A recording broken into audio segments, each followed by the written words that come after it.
Salut la Pragmateam. Alors, petite nouvelle, parce que vous nous voyez toujours dans les champs. Vous croyez qu'on est que dans les champs? Ben non. Semaine dernière, on avait rendez-vous avec le comptable. Ce matin, on a eu des nouvelles du fameux comptable.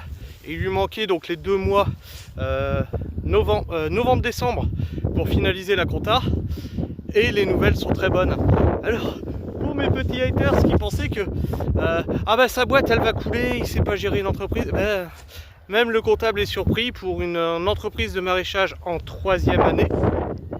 Il nous a dit si vous continuez comme ça, va peut-être falloir penser à se réaffilier et MSA, donc redevenir exploitant, parce que pour le moment on est cotisant solidaire.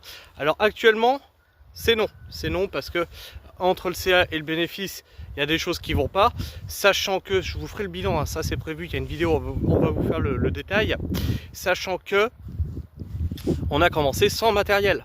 Donc les investissements du CA sont dans le matériel, c'est pour ça que les bénéfices sont réduits. Nos bénéfices sont hyper réduits parce qu'on réinvestit ce bénéfice-là dans du matériel. Parce qu'on n'a pas fait de prêt, donc c'est pour ça. Parce qu'on n'a pas fait de prêt.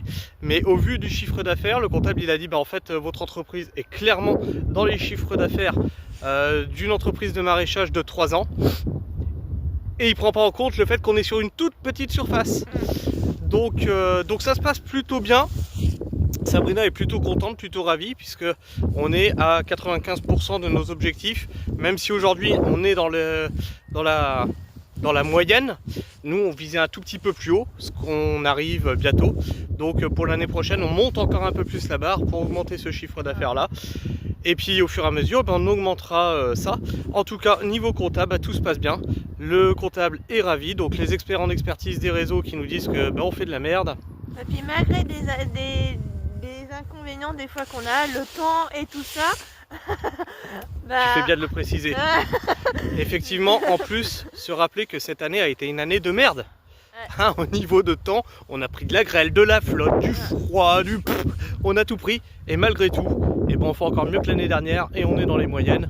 Donc l'entreprise continue à faire ça.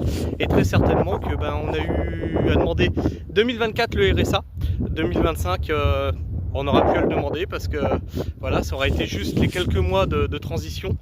Mais là, ça s'annonce tout bon. Voilà, je vous fais la bise. C'était pour vous tenir un petit peu au courant des petites news. Ciao.